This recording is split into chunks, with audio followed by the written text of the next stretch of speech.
Good morning, church family. I hope you're having a great Wednesday. I'm Pastor Jim Cleaveland. Just a little encouragement today. Do you remember back when you were a child and you had a piano recital coming up, or you had a poem you needed to recite in class, or a test coming up? You had to remember a lot of information. And so we were taught back then, and still today, to learn things by heart. In other words, to make them part of ourselves, to do them so many times, to speak them so many times, to play them so many times, that they become part of us and they just come out of us when it comes time. And that's what the Apostle Paul is trying to remind us to do in the fourth chapter of Second Corinthians.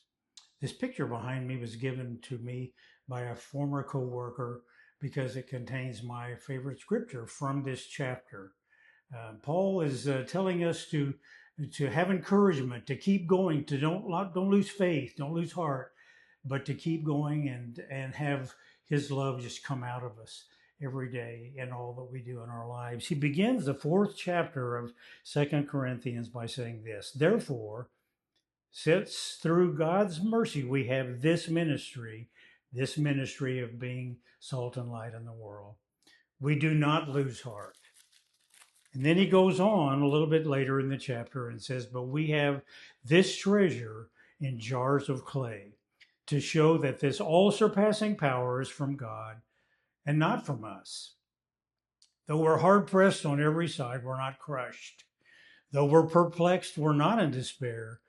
Though we're persecuted, we're not abandoned. Though we're struck down, we're not destroyed. We always carry around in our body the death of Jesus, so that the life of Jesus may also be revealed in our body.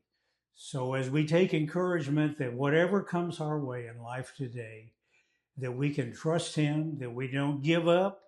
We say, God, you're faithful and you're going to do what you said you're going to do in my life. And we take joy in that. He ends this chapter by saying this: so we fix our eyes not on what is seen, but what is unseen. For what is seen is temporary, but what is unseen is eternal. So we keep our eyes lifted up toward heaven. We keep our hearts lifted up toward heaven. And we look to God for our sustenance, for our encouragement, for our comfort. And then we give Him thanks when He does that, and He's faithful, and we know He is. So I hope that that's an encouragement to you today. Have a great Wednesday, and God bless you.